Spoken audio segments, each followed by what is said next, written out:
Welcome to the Greater Call podcast, a place where you can go to get lessons on life, leadership, as we dive into the heroes and the legends of our faith. I'm Mark. That's Kyle Jackson. Kyle, I'm so glad you would join me on this venture. Mark, so glad to be with you, my friend. Yeah, I'm nervous. I'll be honest. I'm more comfortable with a golf club in my hand or a microphone in my hand out there on the fairways of the PGA Tour. But I've had this thing inside, it's like, doesn't matter what you do, there's always that yearning. And so this has been brewing for a long time. And I'm glad you would come alongside me to help me to take this little acorn, if you will, and help germinate it and grow it into a mighty oak that's there to really help you folks, navigate this little thing we call life. Life, leadership, it's just an eternal challenge. Well, I love it, Mark. I know we both have similar backgrounds in sports, and obviously you played golf for a long time. Growing up, South Africa, came over to the United States, Columbus State University, just an absolute decorated All-American multiple times. Ended up being the coach at Columbus State for a long time, and then obviously you do what you get to do now, which is so fun to watch you do what God has created you to do and gifted you to do. So again, so excited to do this with you. Thank you. Yeah, 22 years of college coaching, I think it was. You, Kyle, I've known you for 7, 8 years or so now? Right at that. Since you moved from down in South Florida over here to Columbus, Georgia, originally from Montgomery, Alabama, a place that's very special to my heart. And this gentleman, ladies and gentlemen, is a legendary baseball player. Legendary baseball player at Lipscomb. Ask him, he'll tell you. He was number 10, which is like my dad's favorite number. But you're a pastor, you're a motivator, you're a leader of men. And personally, to me and my wife, Tracy, Kyle, you were the guy who honestly has played the biggest influence in leading my two girls, Isabel and Sophia, to Christ. So I'll be eternally grateful to you for that. Well, you guys always say that, and I've always told you back. I think the Bible's very clear that some people plant, others water, and others experience the harvest. I actually feel like I was just a part of the harvest season of just generations of your faith and your family and Tracy's, your wife, and just the way that you guys parent and love and pray. I just feel like I got to come alongside you at the perfect time to help take everything you guys had placed inside of them. So I love that. I love that you said I was a legendary baseball player. I think my career batting average was about what you drive off of a golf tee right now, about 225, 230, if the wind's behind you. And I did wear 10, which only matters if you're a soccer player. That 10 actually means you're a good player. So I'm not sure how good I was. But again, I think we have some similar. I coached college baseball for 4 years after that. And then obviously I get to be a pastor now at just an amazing church, Church of the Highlands. And again, I'm so fired up. I know this has been in your heart for a long time. I'm so honored to come alongside you and partner with this. And I think we're going to help people. I think regardless if they're listening to the podcast and they have faith as a very important part of their life, or maybe they're a business leader or an athlete or a stay-at-home mom that might be listening to this, I think what we're going to talk about through these legends of the faith is going to add value to their life. I think the Bible, regardless if people read it every day or don't read it at all, is the greatest leadership book ever written. Mm-hmm. If we can pull things from some of these legends and these stories that maybe we've heard, but it doesn't really make sense on how we apply it to our life, I think that's what we're going to do over these episodes in the months and years to come, is just talk through how this is actually very applicable to whatever season of life you're in. If they had to make a movie of every one of these folks we're going to deal with in the show, it's like Indiana Jones meets Superman meets, it's triumphs and disasters and things, since I've been researching these leaders, these legends, I'm like, wow, remember back in Sunday school, the felt board? Maybe I'm dating myself. Maybe a chalkboard for me, but a felt board for you. But that felt board of the little nativity scene and stuff, and it looked so like beautiful and kind of homely and inviting. I read these stories, the stuff in the Old Testament, more Acts. I'm like, good grief, this is real, man. This stuff is for real. No, it is. And I think it's honestly, I think in the world we live in today, as fast moving as it is and things are changing so rapidly, it can be really hard to look back at 2,000 years of history and things that were written in different languages and understand, again, how is this applied to my life today when I get up and I go to work at the bank, when I get up and go to work as a school teacher, when I get up to go as an amateur golfer, or I get up to go and be a stay-at-home mom. I'm a student in high school or college just trying to get a degree. Like, why does this matter to my everyday life? Why do these stories that we're even going to talk about, these heroes we're going to talk about, what can I take from that? And I think that's the most beautiful part of the Bible. It's written in a way that's so timeless, that the principles still stand today. Those of us that understand it know that it matters in everything we do. They're not even really stories. They become filters, values, principles that we view life through. Yeah, metaphors for life, I would call them. I mean, when we hear about these guys in prison and persecution and stuff, we all face our own persecution and prisons as we navigate this thing that is life here on earth. Okay, episode 1, it's your favorite story. Episode 2, just for the record, will be my favorite story. And then beyond that, we'll just, again, work through these heroes, you call them, of the faith. To me, these folks are legendary. And the reality is, each and every one of you is a legend in your own sphere, in the household, in the workplace, on the field, whatever you're doing. So, episode 1, Joseph, dream again. Dream again. Yeah, you gave an impactful sermon on this about Joseph. So put on your Steven Spielberg hat and whistle stop us through the life of Joseph before we dive. Yeah, Joseph, an amazing story. Again, I think there's so many things that people can take in their everyday life from it. Joseph was a young man who was a favorite child. Neither one of us know much about that, but there are people that are favorite children. I thought you were the favorite. Life. I mean, I would say that I am. I'm sure my parents would say it's equal, but my brother might have something else to say about that as well. So, but he was a favorite child. I think that's not even a mistake in the story to teach us about how sometimes life's not fair and there are favorites. And what do you do when you're not? What do you do when you are? And Joseph's this favorite child. His dad gives him in the story this incredible coat, beautiful coat, probably from the masters, limited edition. Yeah, put that into perspective, because the coat back in the day, imagine folks who work in the fields, they're hardly elaborate. Yes. They're wearing tans and they're tonal looks. Yes. And this was multicolored, must have cost a fortune, right? A fortune. Okay. And he gives it to his youngest son, which in that culture didn't make a lot of sense because it really started with the oldest son, and he gives it off to Joseph. Joseph's wearing this coat, and his brothers are jealous. The Bible's very clear that jealousy slips in, that they don't like that dad has favored this son, and they start talking about it. And honestly, jealousy slips into a really dark place. And I think we've probably all been there with bitterness or jealousy or wishing we were somewhere or someone further along than where we were, or wishing we were in somebody else's shoes. And hindsight's always 20/20, and the grass always looks greener on the other side. Yeah. And Joseph's brothers ended up throwing him into a pit. They end up selling him into slavery. Joseph ends up in this guy's house named Potiphar, as you read the story. In Egypt. Right? In Egypt, okay. Correct. And the Bible's clear that Joseph, everything he touches and puts his hands to in that story, in that season of this dream that he had this dream where his brothers were going to bow down to him, that he was going to be in this high place of leadership. And it wasn't just one dream, there were multiple. It was multiple. And he goes and tells his dad and brothers about these, and that's where the jealousy creeps in. Not a good move. Okay. Well, there's some youthfulness to that. He didn't take a lot of time to process what this means. He just kind of went and put it all out in front of his brothers and his dad, and that's where jealousy slipped in. They throw him into a pit. They sell him into slavery. But Joseph ends up in this guy's house that's got some influence, and the Bible's very clear that everything Joseph puts his hands to in the house and in the field turns to gold, and Joseph's doing great. But then Joseph faces some adversity, which we'll talk about here in a minute in the episode, because we all face adversity in different ways. And Joseph gets thrown into prison.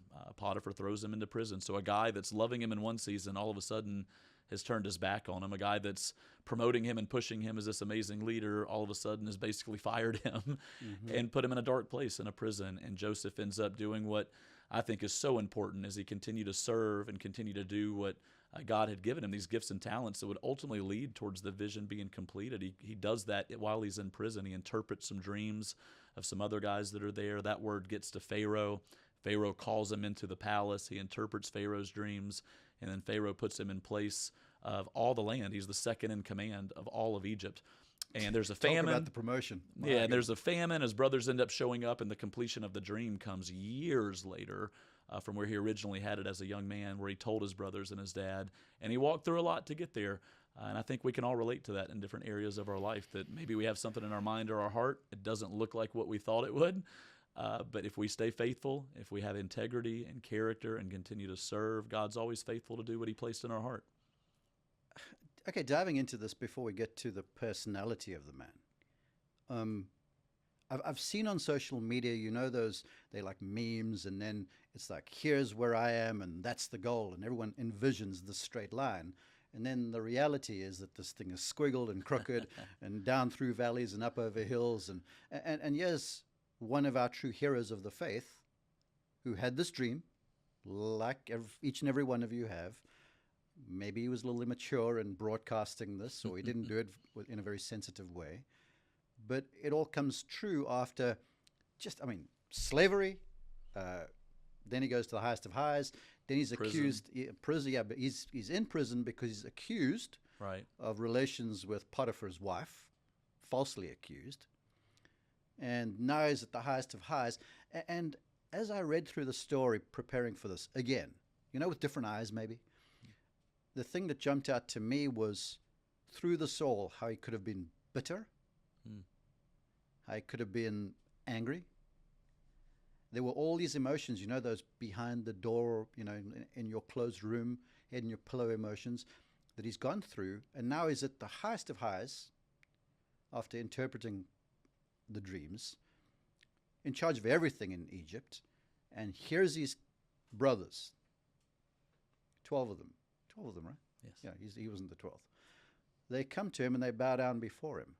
I could only imagine what must be going through this guy's mind. Help us unpack this, because all of us go through these emotions. Everything he went through, we go through. So his whole story to me is kind of a metaphor for people's life as they're excelling towards wherever their goal is. Well, I think what Joseph did is he stewarded the vision really well, post maybe not presenting it the right way at an early age. I think he stewarded the vision God gave him. I think that anybody that's a visionary leader or has vision in their life that has been successful, has walked that out, understands that patience, when there is vision in your life, is so key to getting to where you want God, where God wants you to be, or what you have in your heart. And I think we just live in a culture that's very Amazon. You know, it's fast. We ordered a TV on Monday night, and on Tuesday it was sitting on our front doorstep just this week. And we got home, and my wife was like, "Didn't you just click that yesterday?" I'm like, "Yes, at 3 p.m. and it's on the front doorstep by noon." And we've been trained to think that things are going to happen overnight, but nothing happens overnight. Especially in God's economy. God can do anything in a moment if he wants to, but I think you and I have been following God for a long time, and there's been dreams we've had in our heart or things that we feel like God's placed in our life that we want to accomplish, and there's a stewardship of that I think is very important, because I think what God's really more interested in is your character. It's your integrity. I think that if we get what we want quickly, we can ruin it quickly.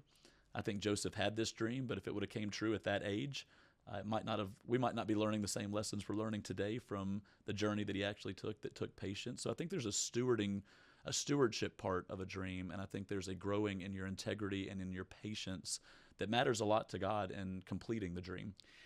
You said this. These are your quotes. Dreaming is God's invitation to what's possible. You said great dreams come from great challenges. He was the youngest of the brothers, which back in the day then, you were basically the bottom of the totem pole, even though you've got the multicolored jacket on. And then you said your dream is worth the wait. But the most important statement you made, the one that kind of resonated with me, was advancement of the dream happens in the unseen. So let's look at Joseph now. You mentioned the integrity. I'm sure those dreams that he had never went away, because they don't. Like, we've all got this inside.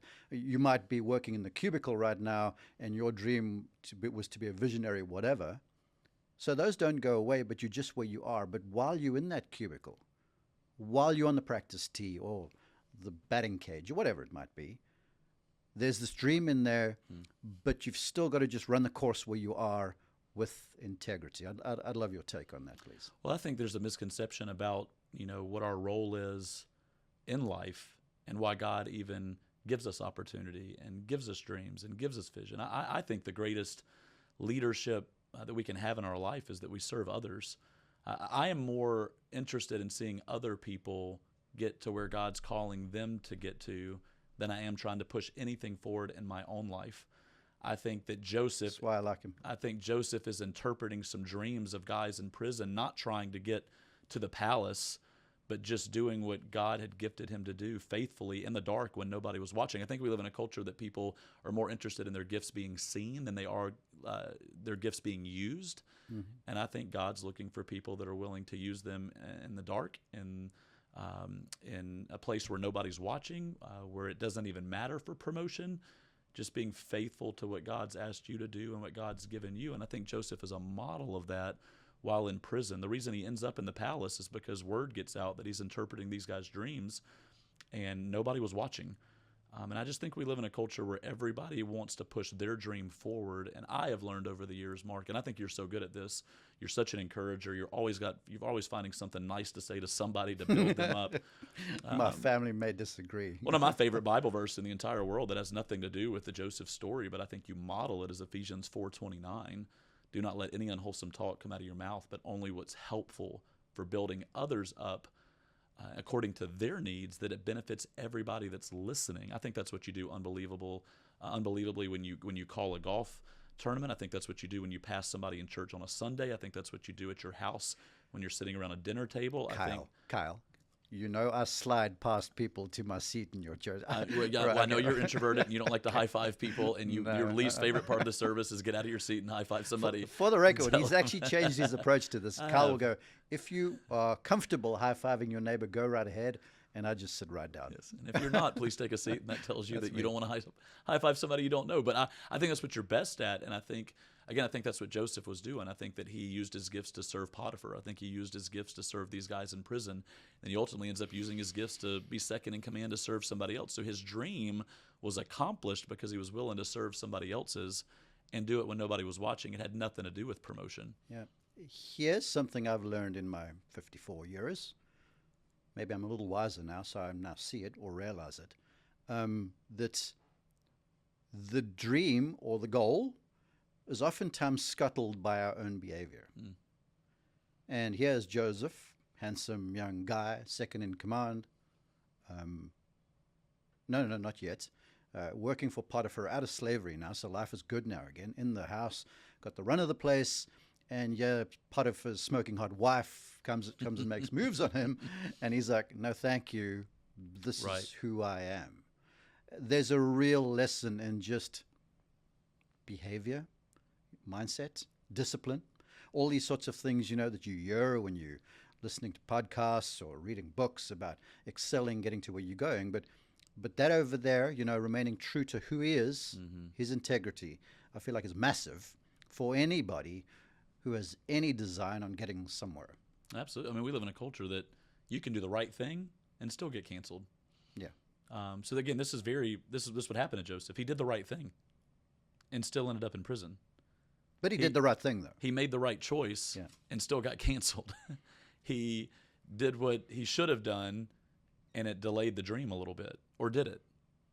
And I think that's what we miss sometimes, is we think what's a delay sometimes is really just God moving, protecting, building other relationships in our life. God's timing is always perfect in everything that he places in your heart. We try to rush it.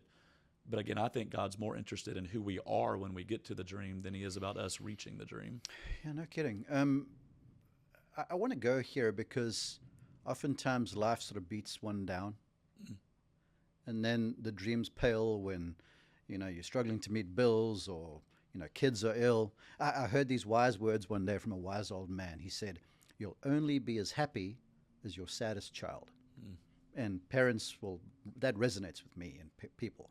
So just the challenges of life kind of start beating you down a little bit. And then the dream pales. It's still in there. Yeah. But it's sort of paled a little bit. And you challenged your congregation to dream again. Not put that thing to bed. Like you said at the end of it all, you're like, you're not too old to do this. And you're not past your sell-by date and all this sort of stuff, which I was like, he's right. But if you choose to renew your mind a little bit and start to go, yes, I've just got to get some things in order. I've got to get myself back on track, whatever it might be, the discipline of that all. I'd like you to talk about dreaming again. Yeah. Because we all have dreams, but sometimes they kind of fade. Well, sure. I think if it's a God dream, for those of us that are listening to the podcast, help us there. Yeah, if those of us that are listening to a podcast and we're followers of God, and that God's actually put this in front of you, to think that it's going to be easy, the Bible is very clear that it's not always going to be easy. The Bible says you'll face challenges of many kind. It'll say there's adversity that builds perseverance. There's a process to that dream. And I think what happens is there's also somebody fighting against us for that dream not to happen. And it's so easy to give up in our culture today. It's so easy to look out at circumstances and the season of life, and we've got young kids, or it didn't go the way we wanted it to, or man, it's just going to take too long. And I think God's looking for some people that are willing to persevere, that are willing not to just give up at the first sign of adversity, the first sign of trouble, the first sign of it not going the way that you thought it would go. And I think that we've softened up a little bit there because, again, the culture has taught us if we want it, we ought to be able to get it quickly. And I think people need to dream again. I think people listening to the podcast, there's a book they've wanted to write for a long time. They started it, life circumstances stopped it, and then they've just tucked that into a drawer somewhere in a home office and never picked it up again. I think there's dreams of people to finish their college degree or to go further in their education, but it's so easy to look out at the circumstances and say, well, financially, I can't do that in this season, or we have young kids, so that's going to be really hard to figure that out, so we just tuck it away. I think there's people listening to the podcast that want to start a business or want to do something great for God or want to do something that sets their kids up for the future or put them in a school that they want them to go to, but life's always going to give you why not, and I think God's always got a door that says, but you can, and that's where you step out in faith a little bit. And again, I think we as a culture have stopped stepping out in faith. We'd rather do the safe thing than maybe the scary thing. And I don't ever think that what we do when we step out is scary. I think it's uncertain. But I've not seen anything throughout the Bible as you read it that didn't take somebody stepping out in faith to accomplish something great. I want to get back to Joseph a little bit because I keep thinking of this guy's life. And, there's people think of he has the favorite son who made the mistake of telling his siblings that was the case. I want to talk about that, but I keep on wanting to go to the place where at the end of the story, his brothers do make the trek down to Egypt. There's famine in their land. Egypt, because of Joseph's vision, they had stores and food and supplies plenty for the 7 years of famine. And here's his brothers, and he's dressed in his Egyptian regalia, so they don't recognize him. He's been in Egypt for how long? And they bow down, and I try to put myself in his shoes. And I would be like, you guys that chucked me in a pit, you sold me off into slavery. And then I'm trying to reconcile that with some quote I heard back in the day that sort of goes something to the effect of, if you hold a grudge, the only person that's hurting is yourself. Right. The powers of Joseph's forgiveness of his brothers for what they did to him. Mm-hmm. Because the whole way through this, he kept on saying, whatever was happening, God is using it for my good, which is something incredible, mindset-wise. But just to look at them and go, I forgive you guys. But he didn't let them know right away. He kind of let them just, sweat a little bit, squirm a little bit. That forgiveness thing, man, to me, it's one of the things that great leaders, great successful men and women, they actually are able to do. Absolutely. It's probably the hardest thing to do. I think, for those of us, again, that are listening to the podcast and we have faith, if you were to ask me what Christianity is, summed up into one word, I think a lot of people would say love. I think a lot of people would use a word. I mean, for me, it's always been that to sum up what our faith is about is it's about forgiveness. That the whole point of what God did by sending his son to earth was that we could be forgiven. And anybody that's listening to the podcast that has faith knows that we have been forgiven, yet the opposite of that is the hardest thing we do as individuals is forgive. So it's such an interesting balance of like everything that we say we're about is the fact that we are forgiven, yet the hardest thing we do on a day-to-day basis with people is forgive. Mm-hmm. And forgiveness is always a thing that keeps you from pushing forward to where God wants you to go. Like it'll always pull you back. There's always a voice there. There's always a wound there. There's always hurt there that maybe we don't even see because we cover it up with success. We cover it up with pride. We cover it up with bitterness, whatever it is that we cover it up with. But it's always pulling us a little back. It's pulling us back, and it's making us go longer. It holds you back more than we know that it does. Mm-hmm. And that might not be the word that people would use, but I'm just, after doing this for 15 years of being a pastor, it is one of the number one things that hold people back from fully doing what maybe is in their heart, from fully being who God's called them to be, is there's a piece of unforgiveness somewhere with someone. And I think we have to understand that forgiveness isn't necessarily letting them off the hook for what they did, but it's letting us off the hook so that we can go live our life and not hold anything against someone that might be holding us back. As leaders, you mentioned my coaching career. I coached college golf for 22 years, I think it was. I've found, as I've studied great leaders, that something they're able to do is deliver the vision, berate if need be, motivate if need be. I think of the quote, John Wooden, when he was asked how he deals with young basketball players, how he motivates them. He goes, sometimes I pat them on the back. And sometimes I just have to pat them a little lower, just let's get going here. But through it all, leaders are able to communicate that vision and then motivate the people around. And if you haven't forgiven someone for something they did wrong, because it's inevitable, as a golfer, I think, let's say a caddy gave you a bad yardage, you got to forgive to be able to move on, because if you keep holding on to that bitterness, that malice, whatever it might be, it takes away the element of being able to just to live free and to be able to swing free if you're an athlete, because you're like, and there's always this thing bothering you. So as I look at this and I look at Joseph, the forgiveness to me was the bow on the end of the story, as he says to his brothers, okay, go back and bring my father. Well, Benjamin was along. Bring my father back. And so then when there was this awesome reunion with all of the family in Egypt, it was like the whole story, the bow got tied because he was prepared to get over what happened, just like great leaders do. When you could tell forgiveness was there, because you're right, early on in the story, put yourself into that story. And some of us have felt like that before, that we've told family about something we wanted to do. They didn't believe in us. Then it feels like we get sold off from the family. Yeah. Then we get betrayed by somebody that we're close to. Potiphar in the story with Joseph and Potiphar's wife. And then he gets to the palace moment. I think there was some bitterness he probably had to work through. There was some anger he had to work through. But where you can see at the end of the story that he had worked through it was the opposite side of all of that. Is if he hadn't, he would have been prideful in that moment when they bowed down to him.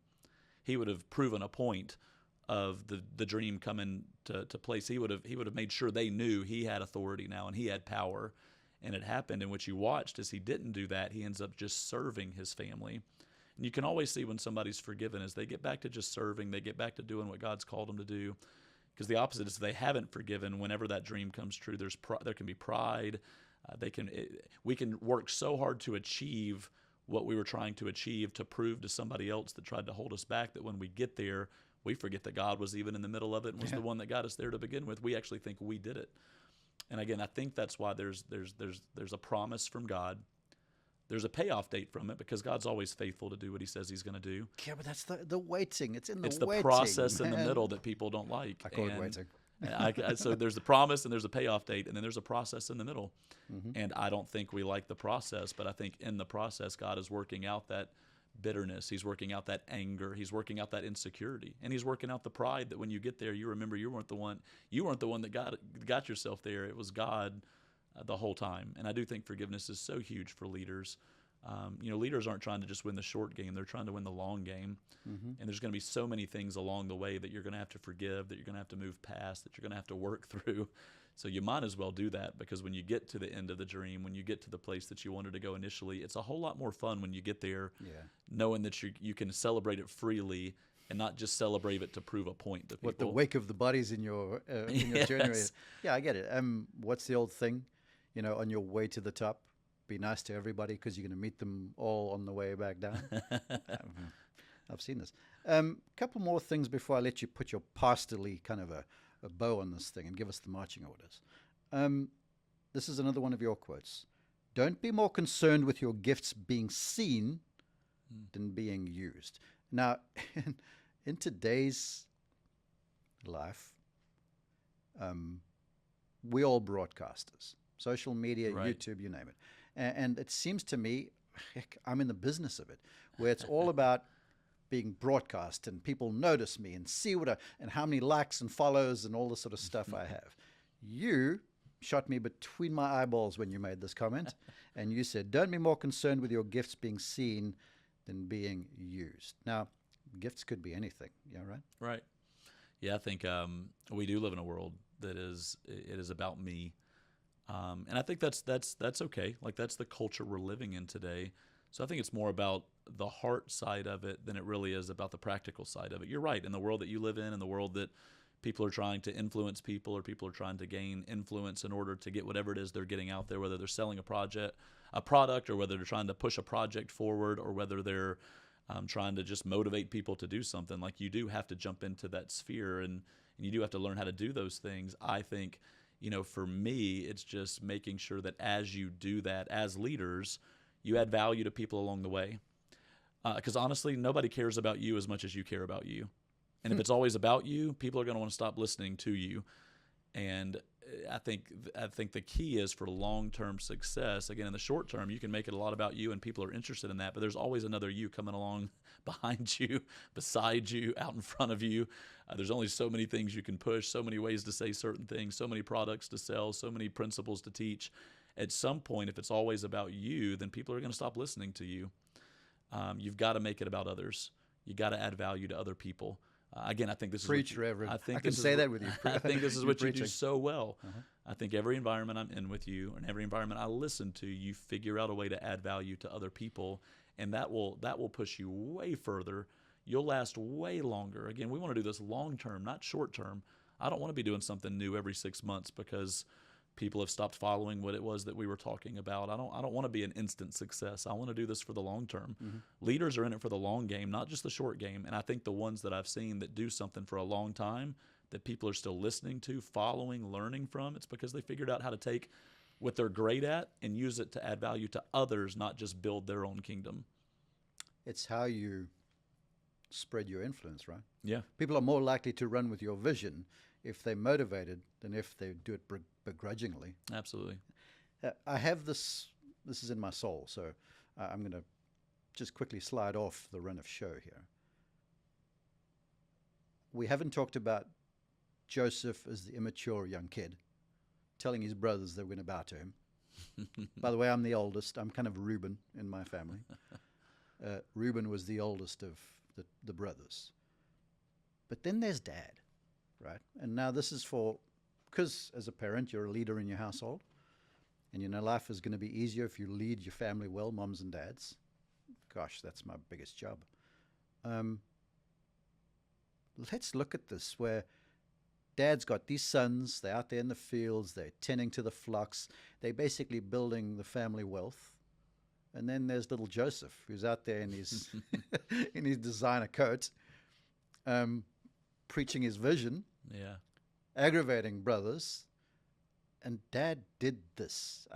I'd love to get in your mind on the parental counsel here, please. You've got teenagers. I've got elementary kids. You probably have more wisdom to give on the parenting side of things. I think as I'm learning about parenting, watching you, watching others, talking to people in our church that are way further ahead of us, I think that what Joseph's dad did is he parented each child differently. I think Joseph's dad probably had some principles in place, and I think as families we should have some values and principles that we're teaching our kids about. This is who Immelmans are, this is who Jacksons are, this is how we behave, this is how we treat people, this is how we think through things, this is how we keep God at the center of what we do. But I think he parented each kid differently. He obviously parented Joseph differently than he did Reuben, and probably all the kids in between. And I think as a parent, you have to really look on and go, okay, what are the principles of our home? What are the principles of the Bible for us that are Christians that we want to parent our kids through? But also I'm going to see the unique insights and talents and gifts that are in each child, and I'm going to steward those. God's given me them as their parent, their father, the mother. And our job is to parent my daughter Kaylee and parent my son Cooper in the gifts that God's given them and push them forward in those, and to never try to put our own thing on them. And I think I've watched you take this journey with your oldest daughter, who's going to go play golf at Alabama, but she's also into, don't say that on the podcast, we just lost followers, at least from my side of the coin, we lost followers. But I've watched you take this journey of your parenting your two daughters through who Immelmans are. I mean, there's a lot there. You guys have South African heritage, you're United States citizens, you've lived in both cultures, you're Christians. but you've also, you've traveled the world, and I'm watching you guys put these things inside of your daughters, but they're interested in two very different things. And even your oldest, Izzy, is very interested in two different things. And I've watched you so brilliantly not press on her the game of golf, even though you knew what was going on inside my head. Well, I didn't say what was going on inside of your head. How I've watched you act and not force the game of golf on her, even though it's such a passion for you. And again, I don't know. They don't talk a lot about Joseph's dad in the story, but he obviously saw something in Joseph that was special, and he didn't make it about being fair. I think a lot of times in our culture today, parents are so worried about being fair. It's not about being fair. We're never going to get it right. We're never going to be fair. We can play scoreboard all day long with our kids on were we fair? Did we do it the exact same way? We were tougher on the oldest kid and not as tough on the second one. My youngest will tell you that. Yeah, and the third one, I mean, he got raised by his best friends, right? Like he didn't even get raised by parents. But it's not about fair. It's about stewarding each child and the gifts that God's given them and doing our best. My wife and I said that all the time. We're not going to get it right, but we're going to do our best.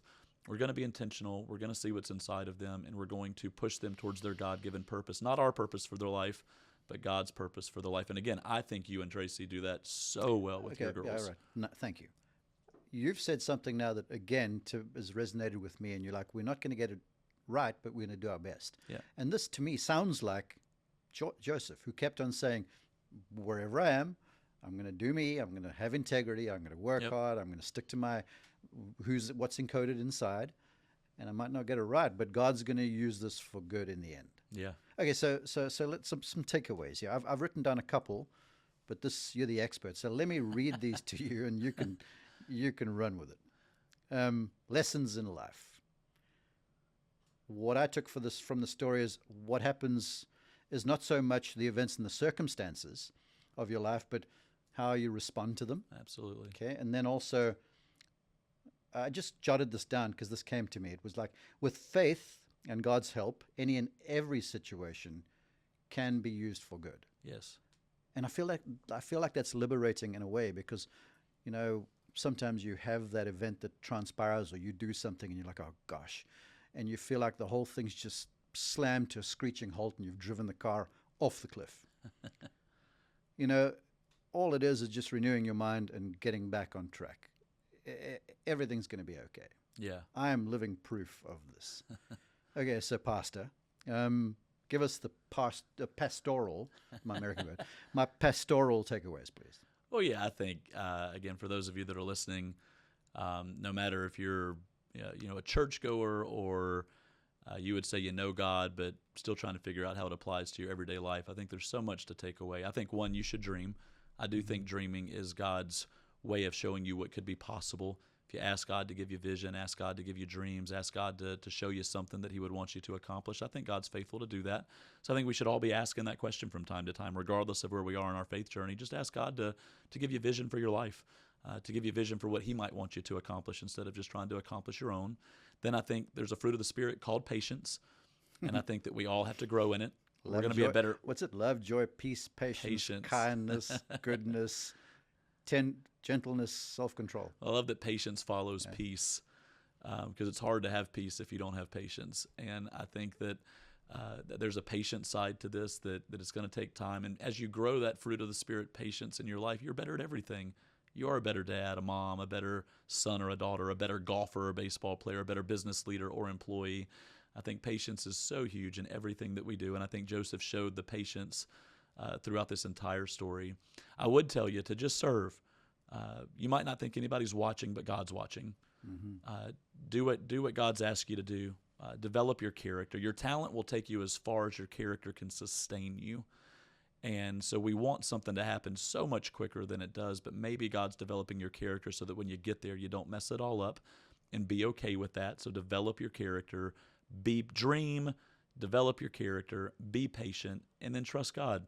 For those that are listening, God's always faithful to take what he plants in your heart. He wouldn't plant it in your heart if he wasn't going to bring it to harvest, and just trusting God through that process. And then bring people alongside you.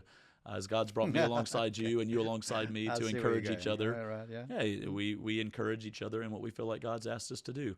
And we're doing this together, and we have no idea where God's going to take it. We hope it adds value to somebody's life and somebody listens to it. If one person gets inspired, motivated, or feels like they experience something through God's word today, then it's worth doing what we did for the last 40 minutes.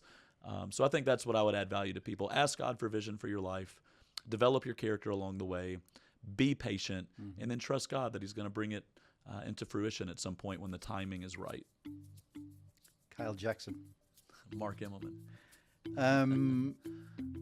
Folks, thank you for downloading. We're so thankful you would join us on this ride. Tell your friends. Our mission with the show is to help you just to navigate this thing we call life, and the leadership roles that you have along the way, because there are leadership roles, whether it's, taking the kids to school, or broadcasting a golf event, or leading a flock of congregation.